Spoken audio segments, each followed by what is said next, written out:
Azawajal, you are my only one true love.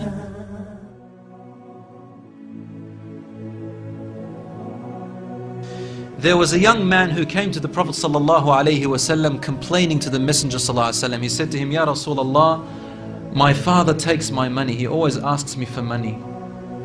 Rasul ﷺ said, well, call your father. He went to call his father. Jibreel alayhi salam came to the Prophet ﷺ in that time. And he said to him, Rasulullah, when the father comes to you, ask him, what were you saying in secret on your way here?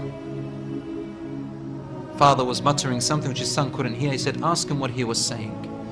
When the father approached the Rasul ﷺ, asked him, is it true what your son is saying? The father said, Ya Rasulullah, if he only knew what I'm using his money for anyway. I'm using it to look after his poor auntie. She is left without anybody. Where else am I putting it? Only in places where I have to. Using it towards his family. The Prophet ﷺ said, look, I want to ask you a question. Tell me about what you were saying in secret when you were coming towards me here.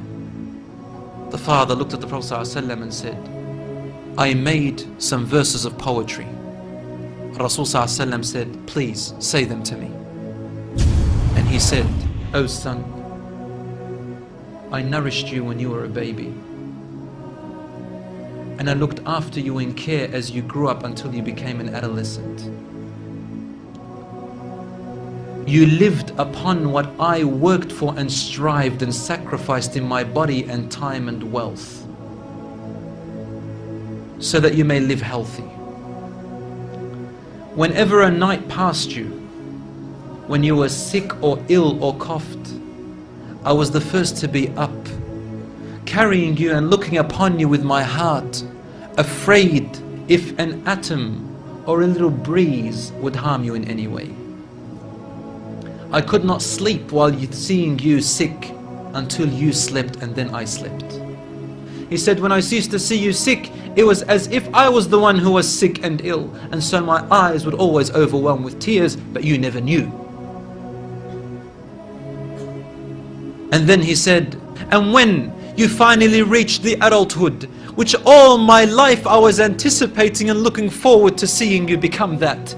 I mean, this is all he's doing, right? He's raising him, waiting for the day he's going to get married, the day when he will get his qualifications and finish, the day when he will get his skill, the day when he can stand on his feet, the day when he will rejoice, until you reach the day when I have all my life anticipated in my heart to see you reach and rejoice. You gave me a reward, and your reward was harshness and frowniness and mistreatment, as if I am the one who owes you and you owe me nothing. The way you treated me is like what a neighbor would treat his neighbor. I wish that you even gave me that. Rasul ﷺ, he looked up at the father, and the father looked at him, and the Prophet ﷺ's beard was soaked with tears. From his emotion, Rasul ﷺ grabbed the boy from his chest. He shook him and said to him, you and everything you own belongs to your father.